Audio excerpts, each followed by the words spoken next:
Oke,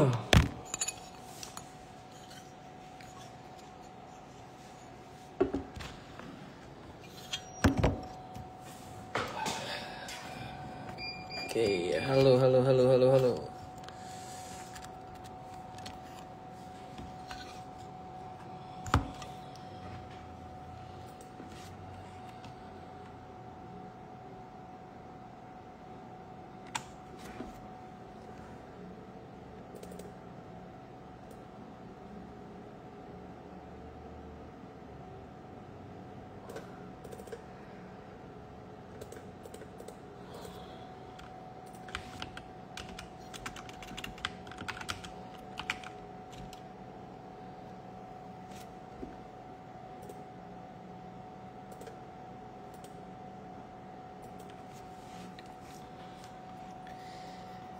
Halo, malam. Waduh, Koko Luki selamat malam.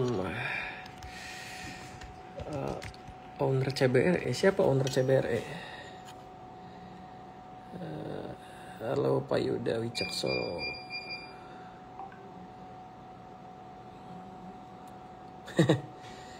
Nih.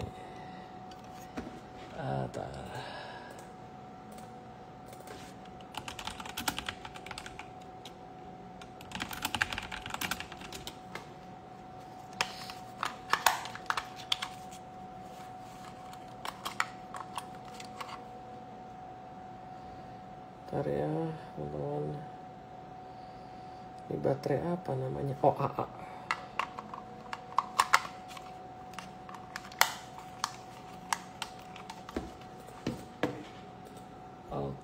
Oke.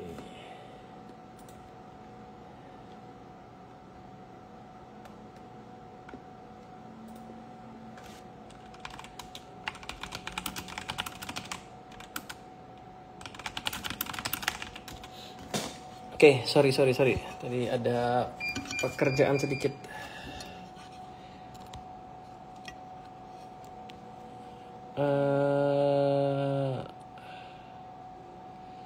Oke, ntar ya, kita tunggu beberapa orang lagi datang sambil saya ini.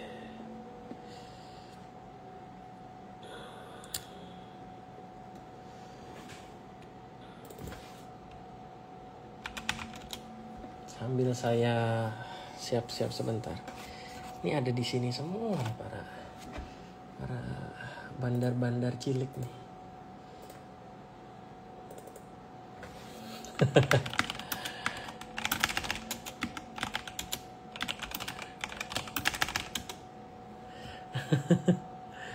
Jangan ya.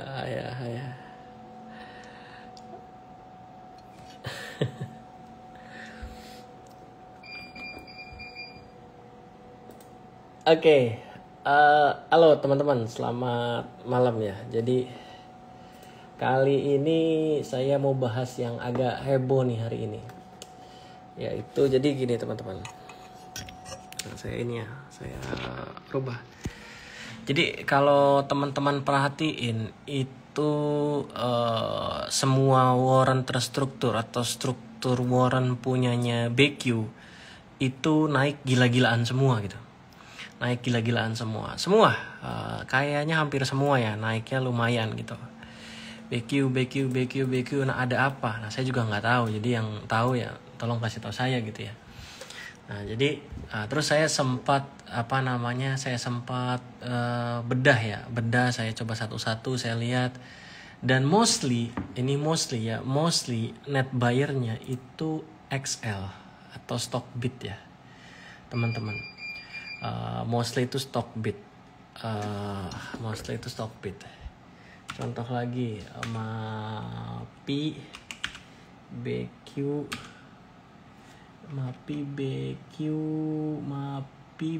CV 5A. Nah ini juga stock bid lagi gitu. Dan mostly stock bidnya masih net buy.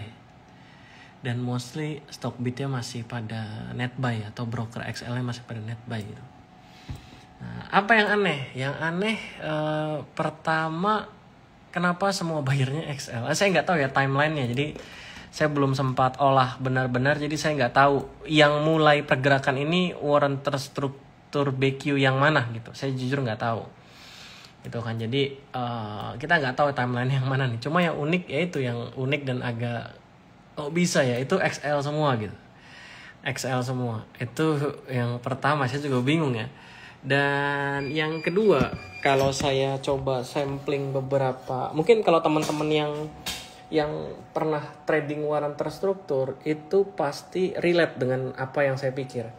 Jadi kalau teman-teman misalkan ada waran terstruktur A punyanya DR misalkan, teman-teman beli, habis teman-teman beli over, itu biasanya overnya diisi lagi.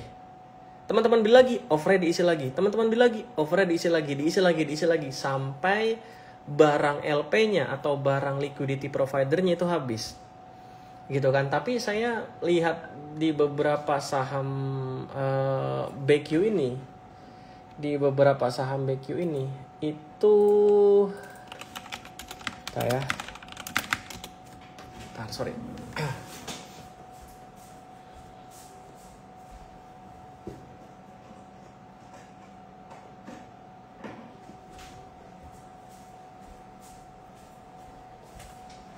Nah, di beberapa saham BQ ini, di beberapa structure warrant punyanya BQ ini, itu LP-nya kayak nggak keluarin semua barangnya. Jadi ya udah gitu, harganya biarin aja nggak dijagain gitu kan, nggak di overin gitu.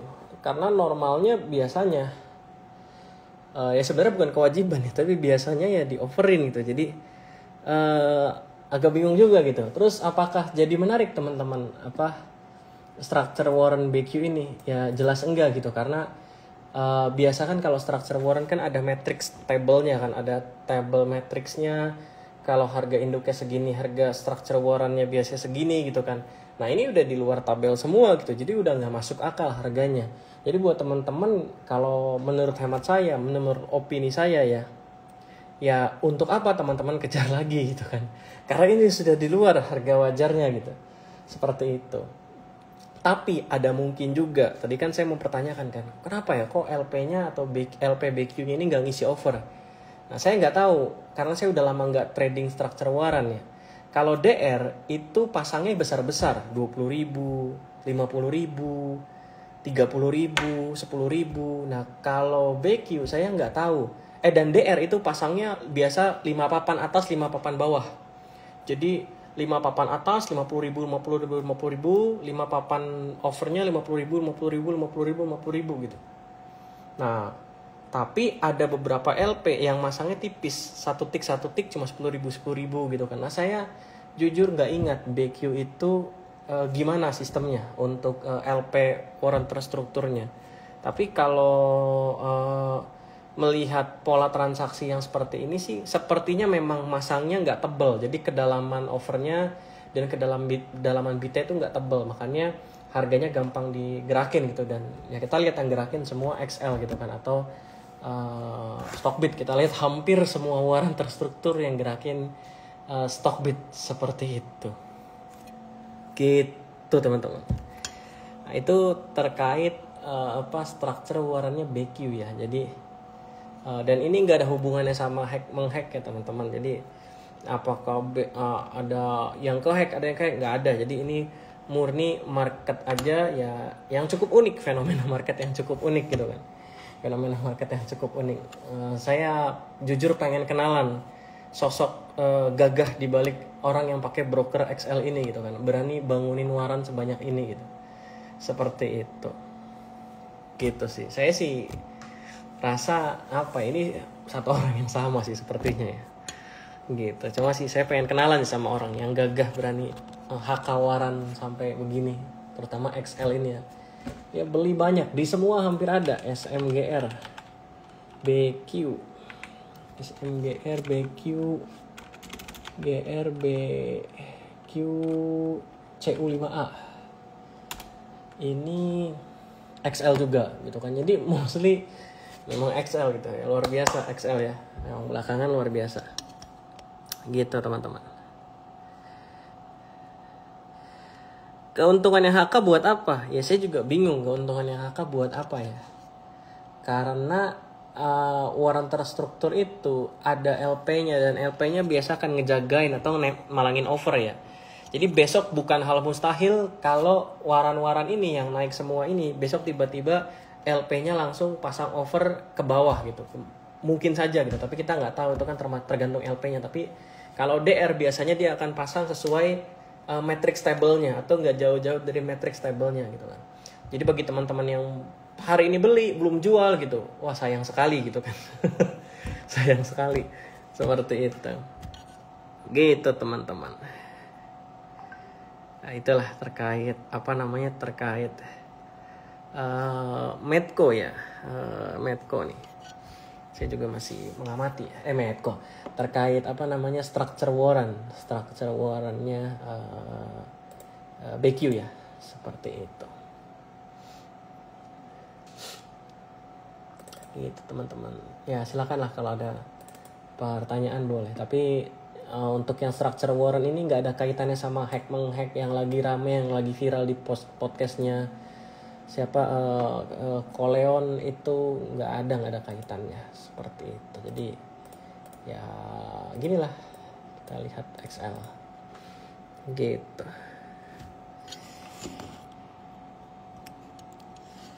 Gitu teman-teman. Dan atau ada kemungkinan lainnya. Kemungkinan lainnya XL yang nge-HK ini mungkin nggak ngerti warrant terstruktur itu apa, jadi dia sikat aja. Tapi tetap nggak masuk akal juga sih. Nggak masuk akalnya adalah kenapa cuma punya BQ doang yang disikat gitu kan.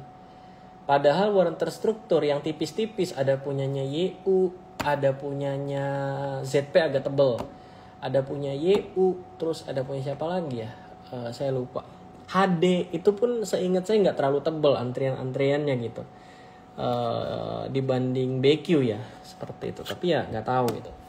Tapi kalau retail nggak ngerti sih kayaknya enggak ya, nggak masuk akal. Kenapa ya tadi? Karena kenapa cuma BQ doang gitu, padahal waran ada banyak di santero bursa gitu. Gitu teman-teman.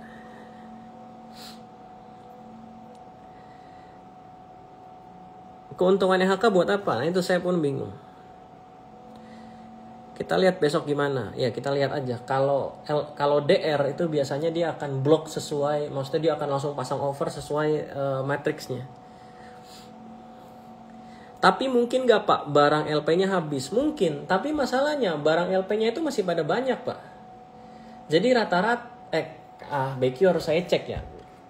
Tapi nggak mungkin cuma 100.000 Pak. Misalkan kayak barangnya SMGR BQ ini. Gitu kan, kita tarik dari tanggal sebelum ini deh, dari tanggal ini sampai 15. Nah itu BQ baru keluar 150.000. BQ baru keluar 150.000. Hari ini kan keluar lagi 110.000, udah 250.000. Emang total barangnya ada berapa ya? Kita cek dulu ya. Cuma normalnya warrant terstruktur ini unitnya biasanya ada 1 juta atau 1,5 juta. Gitu kan, normalnya seperti itu. Ntar coba kalau BQ lihat di mana ya, prospektus. Prospektus saya Google. Oh saya tahu, tanya ChatGPT dibanding nyari-nyari kan pusing. Hai GPT.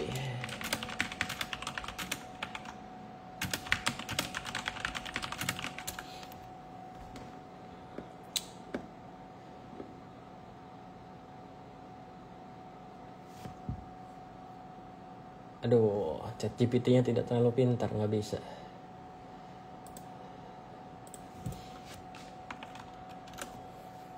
Sambil saya cari ya.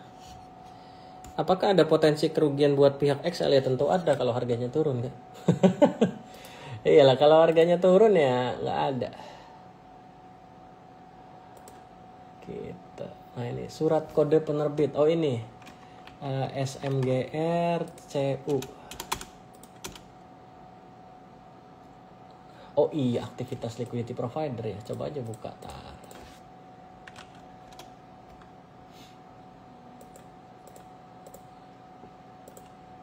BQ. Laporan jumlah structure warrant beredar per tanggal 16. SMGR. Oh, kalau SMGR sudah habis. Oh, BQ dikit-dikit ya. Ya, jadi ada kemungkinan itu teman-teman. Kenapa XL-nya berani? Karena dia ngitung barang kayaknya. Karena BQ itu barangnya dikit-dikit. Cuma 300.000, 300.000. BCA Adaro 500.000. Jadi WT-nya itu pada dikit-dikit. Beda sama DR. Kalau DR itu jutaan, juta minimal biasanya. Ya. Jadi ada mungkin juga Pak, kalau barangnya itu habis, barangnya BQ. Contoh di SMGR ya. Tapi coba kalau kita yang lagi rame itu tadi AMRT. Coba ya. AMRT BQ CU5A. AMRT BQ. Aduh, kodenya panjang. Nah, AMRT ada 1,2. Berarti sisa 200.000 ya. Coba 15 kita cek. Habis. Oh, iya. Pantesan. Jadi teman-teman, ini saya sampling beberapa ya. Jadi warrant terstrukturnya BQ, kenapa naiknya bisa luar biasa dan LP-nya terkesan tidak menghalangi? Ya karena barangnya habis teman-teman. Jadi supply-nya disedot sama si XL ini. Jadi kalau boleh dibilang XL-nya ini mau menguasai supply. Warang-warang terstruktur ini. Nah terus besok gimana? Apakah akan terjadi seperti yang saya bilang, over dipalangin sama LP? Nggak bisa. Kenapa? Karena barangnya nggak ada. Gitu kan. Jadi ini sudah murni mekanisme market. Jadi bisa aja harganya akan bergerak jauh di luar matriks atau bergerak naik atau turun gitu. Jadi ya jadi kayak saham biasa aja, saham biasa yang dimiliki masyarakat 100%, ya pergerakannya volatile gitu kan, pergerakannya terserah market gitu kan, seperti itu. Ini jujur case pertama sih saya baru lihat yang model begini ya. Nah kita lihat aja nih gimana cara si XL-nya keluar. Seperti itu. Nah, kalau di aturan itu LP itu boleh menerbitkan tambahan tapi maksimal 50% dan ada waktunya. Jadi harus ada pemberitahuan dulu. Nah, saya nggak tahu nanti BQ bakal gimana. Itu yang pertama. Yang kedua, di aturan liquidity provider itu LP harus menyediakan likuiditas. Jadi intinya pada prakteknya adalah LP-nya harus harus pasang bid gitu kan. Nah sebenarnya ini bisa dimanfaatkan ya sama orang-orang yang bermodal besar. Dia ya kayak gini, dia beli semua supply barangnya, dia tarik misalkan sampai 100. Nah LP-nya kan wajib menyediakan likuiditas gitu kan. Nah tapi yang belum pernah saya lihat adalah apakah LP-nya akan menyediakan likuiditas sesuai harga market atau sesuai matrix. Kalau sesuai matrix kan pasti jauh di bawah. Tapi kalau sesuai harga market, likuiditasnya disediakan sama LP-nya, wah itu XL bisa jackpot gitu kan. Atau orang yang nyerap semua supply-nya itu bisa jackpot. Kenapa? Karena kalau dia punya semua supply, dia tarik ke atas lebih gampang. Gitu kan, itu logikanya. Seperti itu sih. Jadi menarik juga nih buat observasi dan pengamatan dan pembelajaran nih. Ini warren terstruktur ini. Gitu kan. Nah kita lihat aja. Seperti itu. Gitu.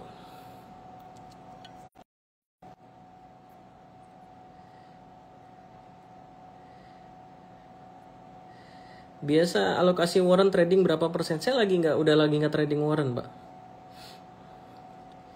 Itu WT yang dimakan barangnya siapa? Barangnya LP yang dimakan.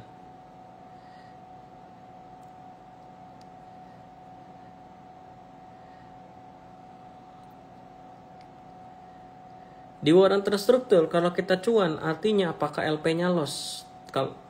Kalau terus menerus keuntungan LP dari mana? Enggak, LP itu dia hedging. Jadi kalau dia jual jual waran terstruktur dia beli induk. Begitupun sebaliknya, kalau dia beli waran terstruktur dia jual induk.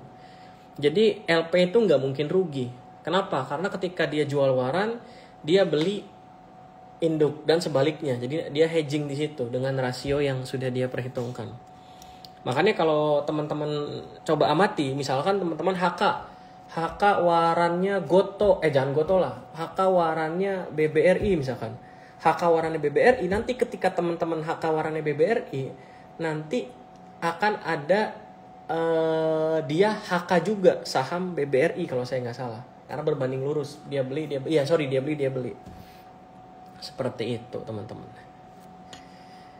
Dia beli. Jadi waran terstrukturnya kalau dia laku, kalau dia kejual, dia akan beli induk. Nah intinya gitu sih.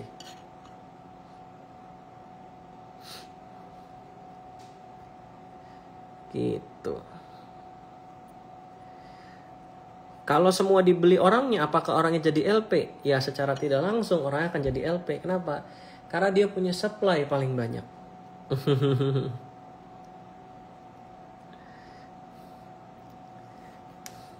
Maksud LP itu habis gimana? LP habis itu adalah stoknya. Jadi waran terstruktur itu sama kayak saham. Ada maksimum supply-nya. Nah, contoh.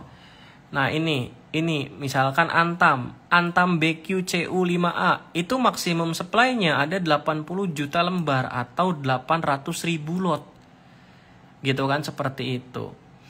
Nah, ini kelihatan nih mana waran terstruktur yang sudah terdistribusi, mana yang belum. Contoh, ini SMGR BQCU5A ada 30 juta lembar saham, 30 juta lembar. Nah, jumlah yang sudah beredar di pasar itu ada 28.700.000 atau 71,95%. Seperti itu. Nah, ini ada yang udah 100% kayak apa nih? BBCA, Aces itu udah 100% barangnya terserap oleh retail atau barangnya ada di market, ada di pasar. LP udah nggak pegang barang. Artinya apa? Kalau LP udah nggak pegang barang, ya LP-nya udah nggak bisa nahan over. Yang bisa over siapa? Ya yang punya barang. Gitu.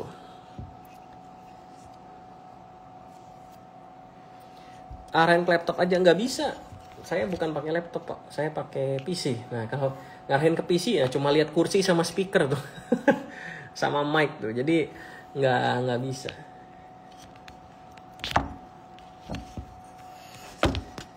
Gitu sih. Nah itu siapakah sosok gagahnya? Nah itu saya juga bertanya-tanya. Siapakah sosok gagah di balik pengeringan waran terstrukturnya BQ? Nah itu saya juga mau kenalan jujur. LP-nya buyback lah Pak, di harga atas tentunya. Ya nggak tahu aturannya gimana. Yang pasti LP kan wajib menyediakan likuiditas. Tapi kalau harganya di atas, apa mereka mau menyediakan likuiditas? Kan secara hedging mereka rugi. Tadi saya bilang LP bisa rugi nggak? Nggak bisa kalau harganya bergerak sesuai matriksnya. Tapi kalau kayak gini, induk yang nggak gerak, waran yang di dalam tanda kutip bukan dimanipulasi lah, dalam tanda kutip dia ada orang yang berani ambil semua dan berani maintain dalam tanda kutip ya harusnya sih nggak mau bid di atas.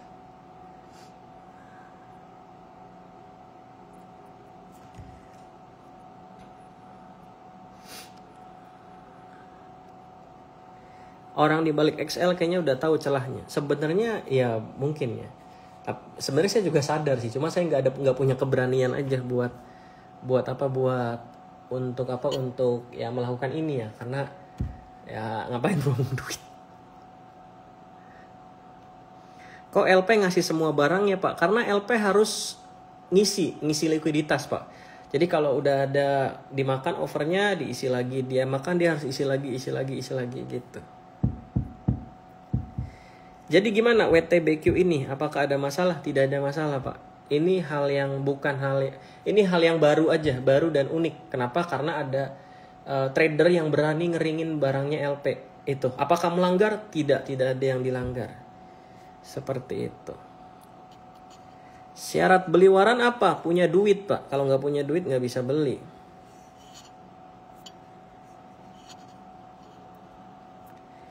Gitu teman. Itu teman-teman.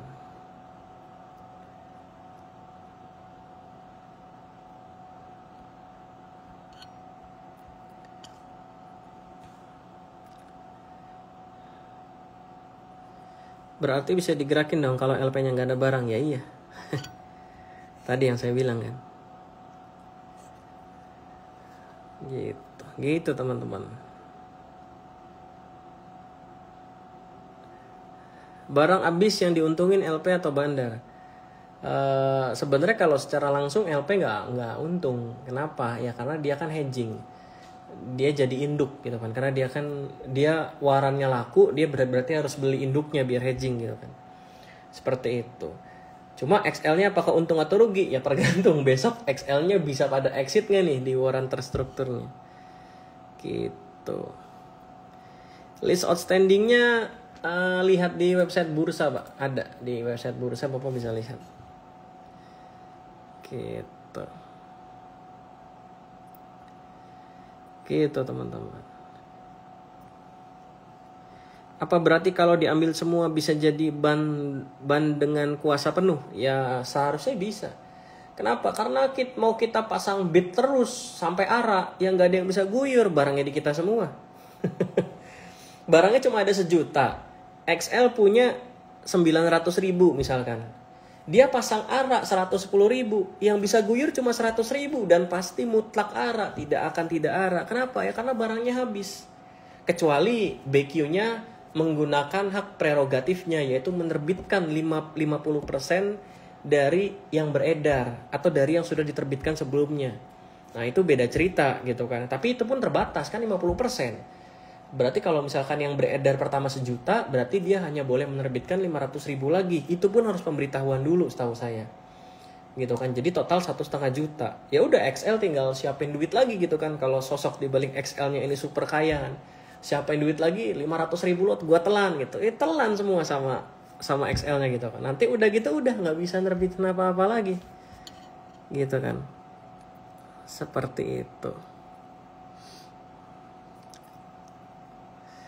Ya memang tidak akan sejalan dengan induknya. Kan gunanya LP itu menjaga supaya pergerakan harga warannya tidak bisa ugal-ugalan seperti waran biasa gitu kan. Itu gunanya LP sebenarnya. Nah, tapi kalau barang LP-nya habis ya mau gimana gitu kan. Seperti itu. Itu teman-teman.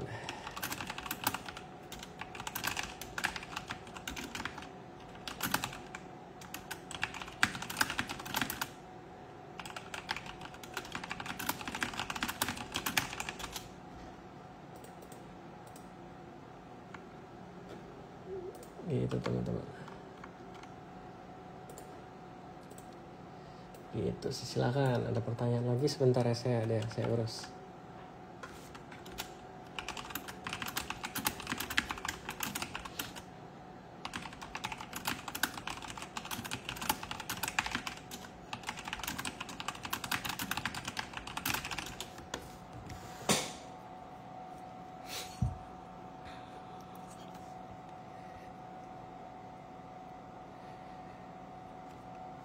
Apakah kalau diborong gitu nama yang borong nongol di kepemilikan 5% nggak? Enggak, karena waran terstruktur bukan saham.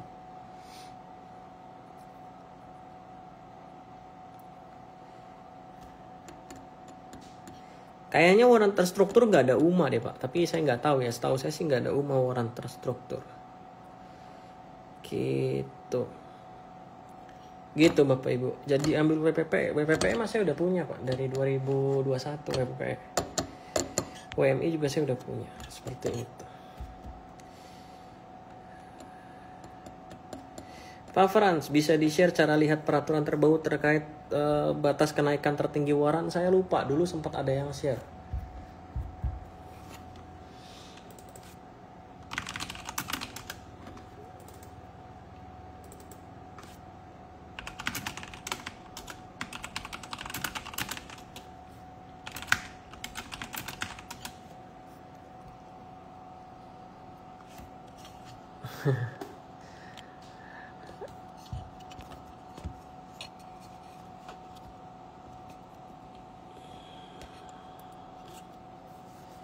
Kalau sampai tanggal expired hangus semua betul. Jadi sobat XL ini punya waktu sampai macam-macam sih. Ada yang sampai September, Oktober, Februari gitu. Tapi ya mostly September ini kadaluarsa ya. Tape juga nih, pria sejati juga nih orang di balik XL-nya ya. Pria sejati juga orang di balik XL-nya.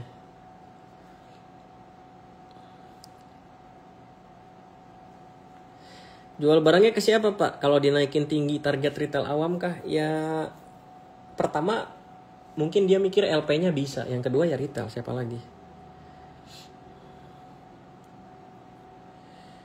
Gitu. Salam Pak Frans. Pesan saya, jangan lupa WT itu ada nilai teoritisnya. Dihitung dulu ya sebelum beli WT yang gak ada LP-nya begini. Harganya sudah di luar teoritis semua. Betul Pak. Betul. Saya kan tadi bilang, jadi waran terstruktur itu ada matriksnya, ada harga teoritisnya, ada harga wajarnya. Nah cuma harga wajar itu biasanya dikontrol sama LP. Dengan cara apa? Dia pasang over kalau ada yang HK. Nah tapi kan celahnya adalah kalau overnya habis atau kalau barang LP-nya habis gitu kan. Nah itu mungkin yang bisa dimanfaatkan beberapa orang yang mungkin punya duit berlebih. Dia habisin aja barang LP-nya gitu kan. Barang LP-nya dia bersihin, dia mainin sendiri sampai di atas. Nah di atas dia jualannya kemana? Pertama ke retail yang FOMO pasti. Kedua itu ada kemungkinan jualan ke LP. Tapi apakah LP-nya mau pasang bid di atas? Belum tentu gitu kan. Berarti opsi dia paling pertama adalah jualan ke retail yang FOMO. Nah teman-teman retail yang nonton video saya 270 orang. Teman-teman harus jadi retail yang cerdas. Ini waran semua udah jauh dari nilai teoritisnya. Jadi, dan udah mau kadaluarsa anyway. Ada 21, ada yang 23, ada yang 25 September, 23 September gitu. Jadi, ngapain kita ikutan kejar FOMO instrumen atau waran struktur yang jelas-jelas sudah overvalue kalau saya bilang. Udah overvalue pertama. Gitu kan. Dan yang kedua udah mau kadaluarsa lagi. Seperti itu. Jadi benar kata Pak Stanley Atmanagara ini bahwa ya sekarang waran-waran terstruktur BQ ini apakah bisa naik lagi? Ya bisa. Bisa naik lagi gitu kan. Kenapa? Karena supply-nya sudah dikuasai sama XL. Tapi apakah kita worth it beli? Menurut saya sih enggak ya. Menurut saya. Ini opini saya. Kenapa? Ya tadi pertama pertimbangan harga teoritisnya yang sudah jauh di atas. Jauh di bawah. Harga warannya udah terlalu tinggi. Yang kedua ya tadi udah pada mau kadaluarsa semua bos. Gitu kan. Seperti itu teman-teman.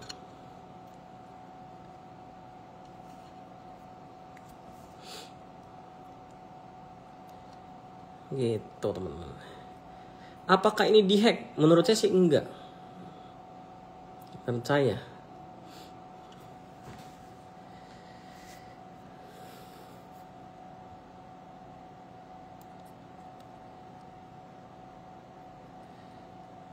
Gitu lah.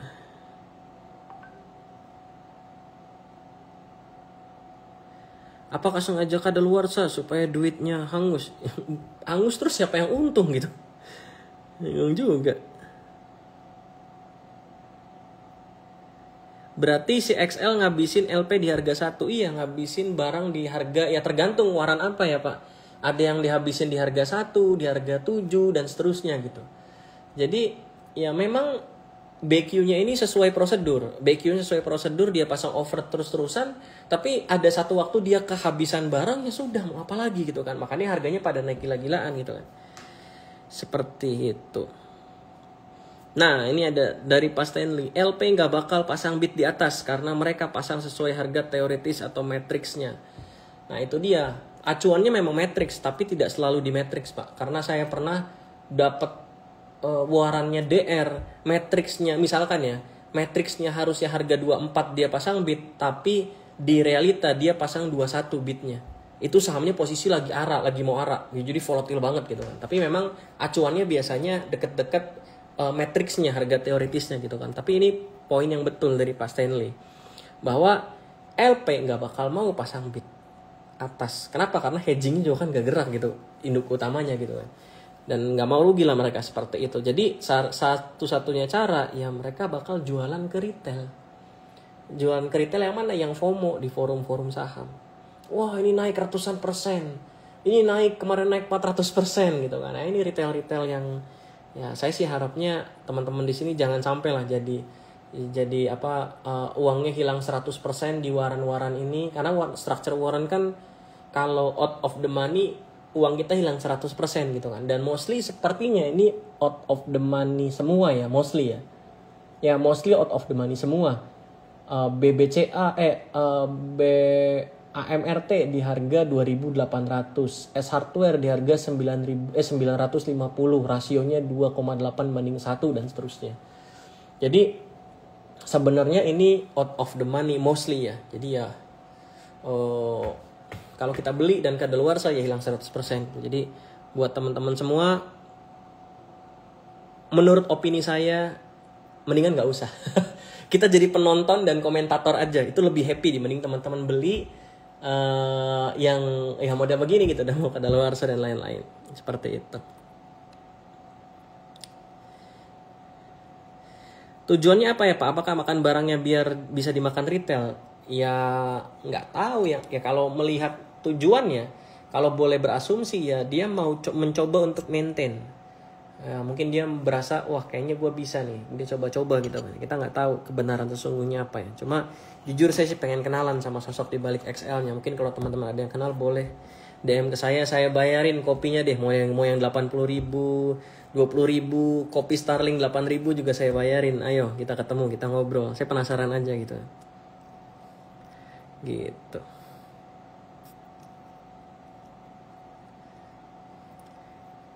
Kalau SSF, apakah ada total barang LP kayak WT? Jujur SSF saya nggak tahu karena nggak pernah coba. SSF itu cuma baru di beberapa broker aja. Contohnya Bina Arta Sekuritas itu bisa SSF. SSF itu bagi yang nggak tahu single stock future. Nah itu pun setahu saya katanya likuiditasnya sangat kurang untuk SSF itu ya. Tapi saya nggak tahu, saya belum pernah trading SSF. Cuma memang itu kurang diminati. Seperti itu.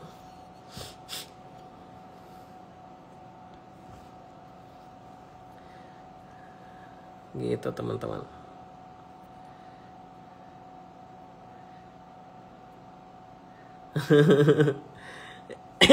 Iya. Dan seingat saya ya, ini seingat saya Pak, koreksi kalau saya salah Pak Stanley ya dan teman-teman. Seingat saya, misalkan SMGR kadaluarsa 23 September. Setahu saya 23 September itu sahamnya akan disuspend dulu 3 hari atau 5 hari sebelum itu, seingat saya ya. Jadi 23 September ini kadaluarsanya, tapi trading end-nya itu seingat saya 3 atau 5 hari sebelum tanggal kadaluarsanya. Jadi ada perhitungan average dulu untuk ngitung apakah ini in the money atau out the money. Seperti itu, seingat saya ya. Koreksi kalau saya salah. Seperti itu. Gitu teman-teman. Itu terkait ya ini ya. Saya baru ngeh juga tadi gara-gara ada yang bilang, Pak mungkin gak supply-nya habis. Begitu saya cek, oh iya bener juga. Mostly BQ itu supply-nya dikit-dikit. Ada yang 300.000 bahkan. Kalau DR itu mostly 1 juta. Setahu saya 1 juta, 1,5 juta gitu kan. Seperti itu. Gitu teman-teman. Nah, gitu sih teman-teman. Itu terkait warrant terstrukturnya BQ ya teman-teman. Jadi nggak ada terkait hack dan segala macam, tidak ada, seharusnya tidak ada. Menurut opini saya pun tidak ada. Ini murni broker XL, siapapun itu di balik broker XL yang memang mau berspekulasi, mungkin mau main bandar-bandaran sepertinya gitu kan. Kita nggak tahu gitu kan. Tapi cukup unik yang dia pilih BQ semua, itu masih menjadi misteri ya, mungkin karena supply-nya dikit kali ya, tapi nggak tahu gitu kan. Seperti itu gitu. Nah itu min 3 maturity di 23, berarti terakhir di 18. Jadi sobat XL ini punya waktu 2 hari buat jualan. Nah teman-teman punya waktu 2 hari untuk menonton dan menjadi komentator gitu kan. Nggak usah ikutan beli gitu, ngapain kita terlibat di hal-hal seperti ini gitu kan. Seperti itu. Gitu teman-teman. WT diciptakan buat apa sih Pak? WT itu diciptakan buat apa ya? Intinya sih intinya sih kalau dulu penjelasan bursa kalau saya nggak salah nangkep ya. Intinya sih kalau sahamnya naik 1%, kita bisa dapat 10%. Intinya sih potensi keuntungan lebih tinggi lah, intinya itu. Jadi alternatif instrumen trading aja gitu kan, seperti itu. Gitu teman-teman. Gitu teman-teman. Untuk kasus sekuritas hack saya nggak bisa komentar banyak ya teman-teman. Nggak bisa komentar banyak. Cuma poinnya adalah ini teman-teman. Apa ya? Sebenarnya kasus ini itu sudah pernah ada beberapa bulan lalu kalau teman-teman ngeh ya. Beberapa bulan lalu, tapi beberapa bulan lalu atau tahun lalu ya. Tahun lalu atau tahun ini saya lupa. Tapi itu ramenya di saham akselerasi sama waran. Jadi saham akselerasi sama waran. Gitu kan. Makanya kalau teman-teman perhatikan ada beberapa sekuritas yang melarang nasabahnya untuk transaksi waran terstruktur. Yang melarang transaksi saham akselerasi dan transaksi waran melalui OLT. Jadi harus via dealer. Itu kenapa ya? Karena ada alasannya gitu kan. Karena ya memang rawan gitu untuk disalahgunakan, ya dicuci-cuci gitu kan portonya. Seperti itu teman-teman. Nah, saya pernah ngobrol sama dalam tanda kutip korban ya. Saya ada bukan kenal lah. Jadi ada dua korban atau tiga ya. Saya ngobrol, itu kebetulan follower saya. Nah, dia kerjanya melaut, dia kerjanya pelaut ya. Kalau saya nggak salah dia kerja di laut. Dia buka OLT, dia bilang saya buka OLT paling 6 bulan sekali Pak. Kalau kapalnya labuh sandar katanya, karena dapat sinyal. Intinya kalau kapalnya bersandar lah gitu kan. Seperti itu. Terus dia kaget di akhir tahun dia buka, kok porto dia hilang semua gitu kan. Terus begitu dia cek trading summary-nya, yaitu dicuci di waran. Dia beli waran harga atas, jual harga bawah, beli harga atas lagi, jual harga bawah sampai habis. Gitu kan. Terus dia datang ke kantor sekuritasnya.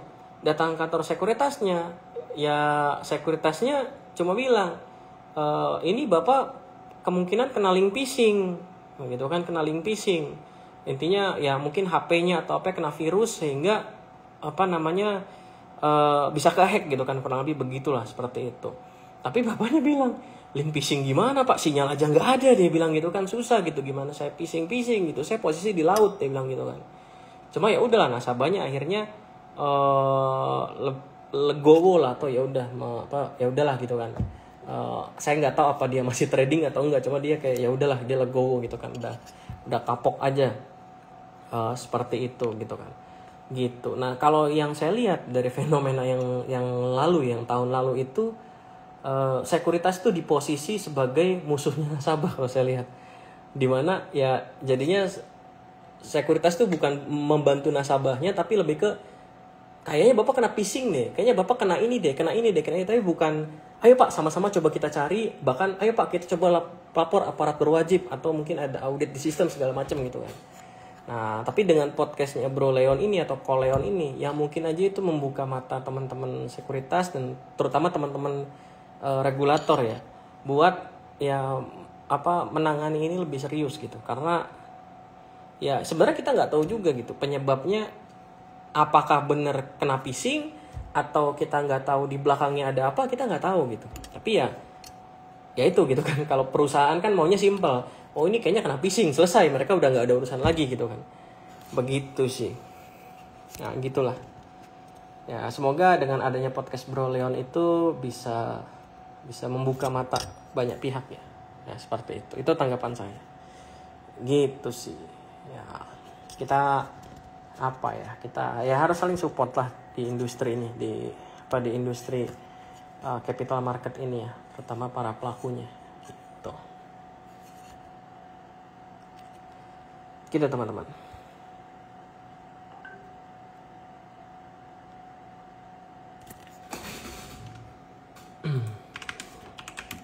Bentar ya teman-teman.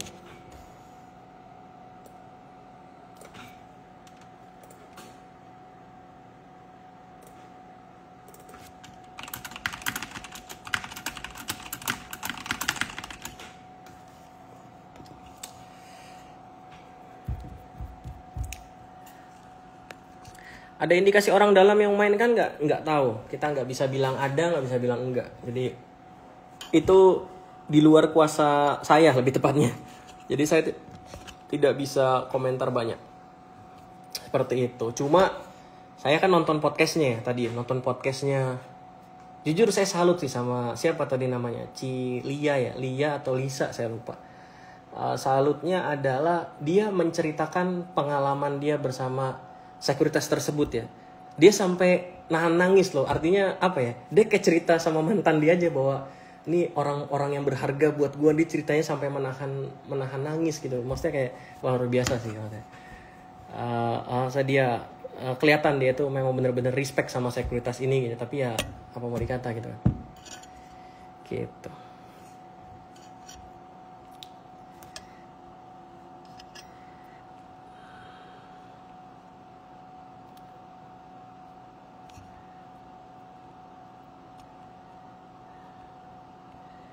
Gitu, ntar saya ambil baca-baca ya teman-teman. Tadi ada yang menarik pertanyaannya, cuma sudah ketenggelam nih. Ntar saya coba ini ya. Kita ngobrol santai ya teman-teman ya.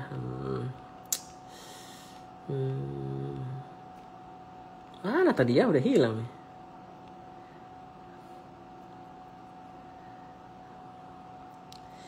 Sebenarnya kalau dibilang tidak ada tanggung jawabnya, enggak. Tergantung tanggung jawab apa dulu ya. Kalau tanggung jawab dalam arti harus diganti, ya agak susah juga. Kenapa? Karena nanti yang beneran kelalaian nasabah karena dia main klik-klik sembarangan, dia nonton film bajakan, dia klik link apa segala macam, itu ikut diganti juga gitu. Jadi ya memang kan perlu investigasi dulu, tapi investigasinya berapa lama? Nah itu mungkin yang harus lebih jelas ya ke nasabah. Gitu.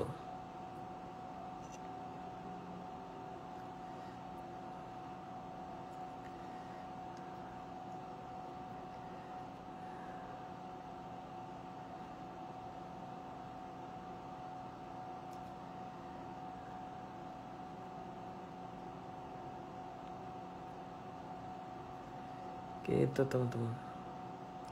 Patah hati banget beliau. Iya sih, saya ngelihat video, saya denger videonya itu, nonton YouTube-nya itu kayak sampai dia nangis, hampir nangis dan mungkin nangis ya kelihatannya.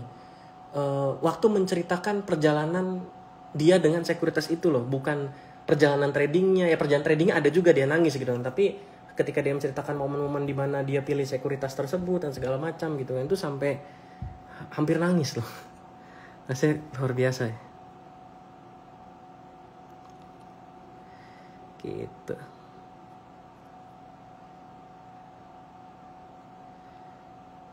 Ya aman berarti gimana?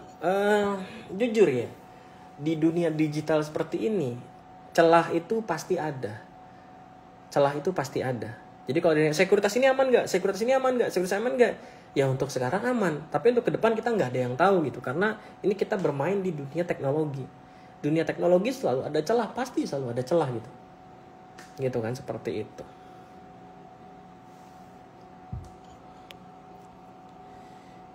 Gitu.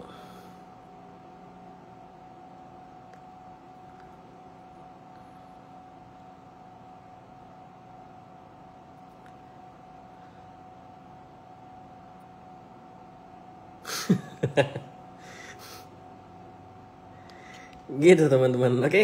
Oh ini udah mulai menjurus, tidak baik nih. Dan seperti itu. Cuma ya saya di sini di posisi netral ya teman-teman. Saya walaupun saya sales sekuritas tertentu, saya di posisi netral bahwa ya apa ya? Di dunia teknologi ini bisa terjadi ke siapa saja gitu kan. Jadi nggak usah kita jualan di atas penderitaan orang lain, nggak usah kita marketing di atas penderitaan orang lain, punya kita paling aman, punya kita paling hebat, punya kita paling ini, ya nggak usah lah. Kita satu sektor, satu industri, seperti itu. Gitu. Kalau industrinya rusak kan pelanggannya kabur semua gitu kan, logika aja.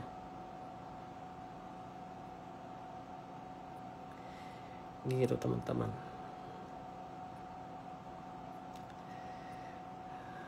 Gitu. Solusinya apa ya? rajin-rajin login aja sih.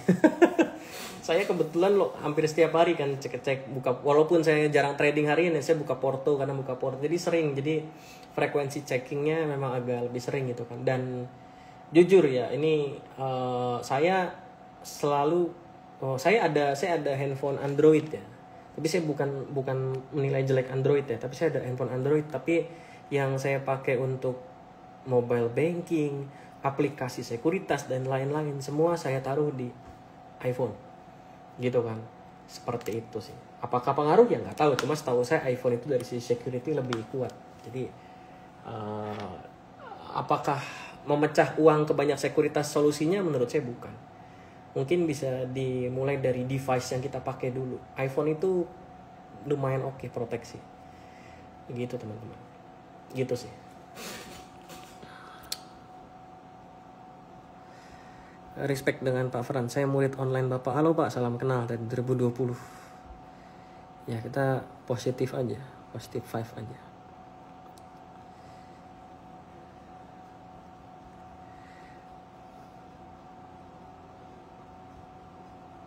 Pakai login sidik jari membantu nggak? Enggak.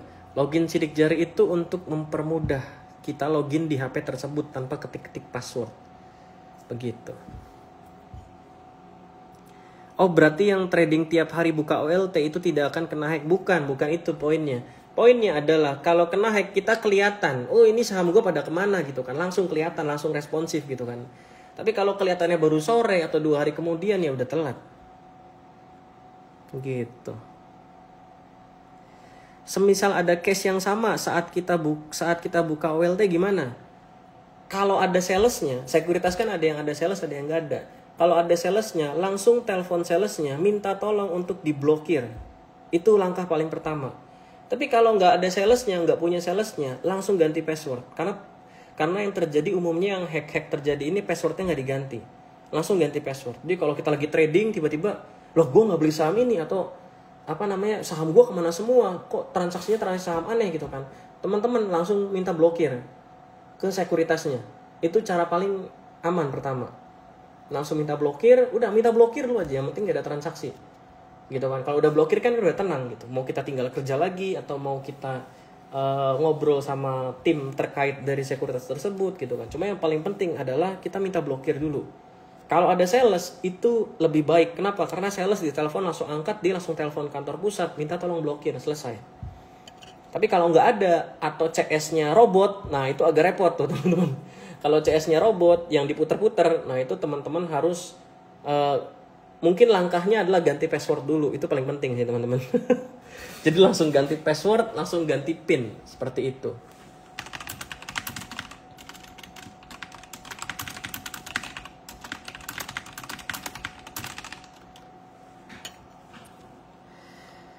Gitu.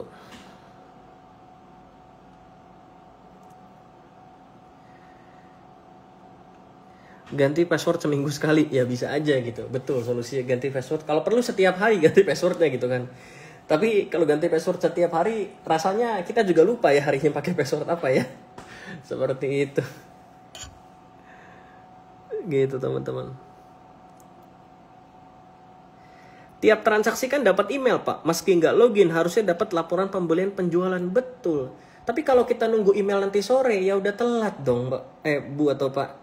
Iya dong, kita kan maunya responsif, begitu ngelihat langsung minta blokir gitu kan. Kalau kita bukanya sore udah terjadi transaksi ya udah telat. Ibu yang di podcast Bro Leon aja 600 transaksi loh. 600 transaksi dalam 2 jam gitu kan. Seperti itu. Gitu sih, itu yang lebih penting sih kalau buka email. Gitu. Ya mungkin solusinya itu, mungkin setiap 2 hari sekali ganti password, 2 hari sekali ganti password. Gitu. Untuk lihat WT di website bursa. Di website bursa lihat laporan WT ya di website bursa. Gitu teman-teman.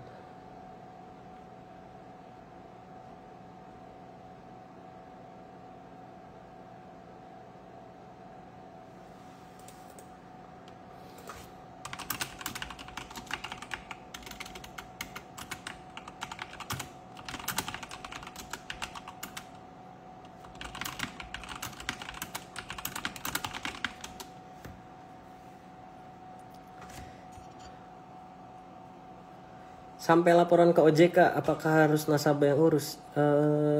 Harus. Ya tergantung, kalau sebenarnya harus sekuritas sudah bantu, tapi saya nggak tahu jalur birokrasinya jujur ya. Cuma memang kalau ada apa-apa nasabah bisa minta ke OJK, nanti biasanya OJK mediasi kan. Gitu.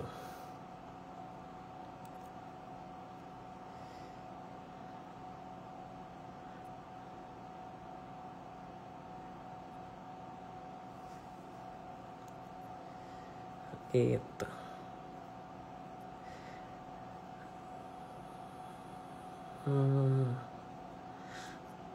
Apa nggak ada notif jual belinya ya? Minimal kalau buka OLT pasti ngeh kalau ada notif transaksi.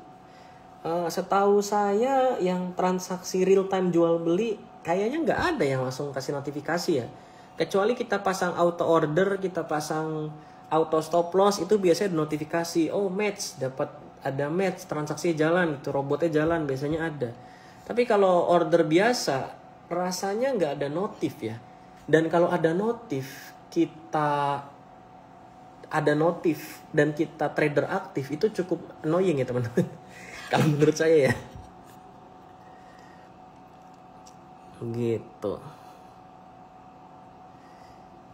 Gitu teman-teman. Sebelumnya sudah ada kasus yang mirip yang dialami Friendship with God, tapi ini sekuritas ajaib untuk pembelian saham BTN. Itu beda Pak, beda kasus. Itu kasus yang jauh berbeda gitu kan. Jauh berbeda. Itu bukan hack karena bukan dihack, bukan apa, bukan. Jadi itu kasus yang berbeda kalau menurut saya ya. Oh, Stockbit ada notif ya. Wah, keren juga gitu. Jadi kalau teman-teman rajin trading ini ya.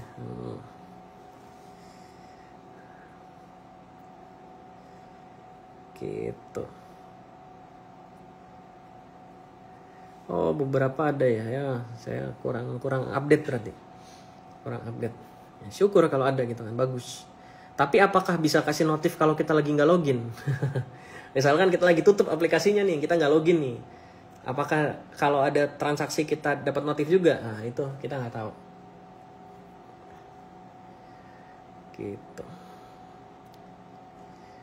Gitu teman-teman. Oke. Paling itu sih teman-teman dari saya. Ya tadi pesan saya, waran terstruktur, kita nonton saja. Kita nggak usah FOMO gitu kan, karena target utama jualannya pihak-pihak yang coba berspekulasi di waran-waran BQ ini ya, target exitnya ya kita teman-teman retail gitu. Jadi ya waspada aja gitu kan, seperti itu gitu teman-teman. Tapi bukan berarti besok berarti pasti turun ya Pak? Enggak, pasti akan dibuat menarik, akan dibuat volatile, mungkin akan dibuat seolah-olah bisa naik lagi gitu. Ya mau naik lagi mungkin bisa naik lagi, tapi pertanyaannya habis naik Bapak Ibu beli, apakah bisa lanjut naik? Belum tentu. Yang ada hilang 100% uangnya karena hangus gitu. Seperti itu. Gitu teman-teman. Oke. Paling itu dari saya teman-teman. Kejahatan bukan karena ada niat dari pelakunya, tapi karena ada kesempatan. Jadi waspadalah teman-teman.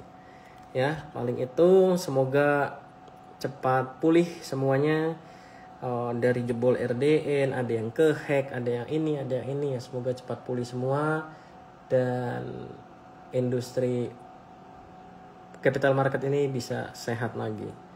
Paling itu teman-teman, semoga bermanfaat dan waspadalah. Selamat malam teman-teman, selamat istirahat ya. Nanti kayaknya saya save ini ya teman-teman, saya bakal save. Oke. Bye-bye teman-teman, selamat malam, selamat istirahat. Sampai kita ketemu di market besok. Selamat malam.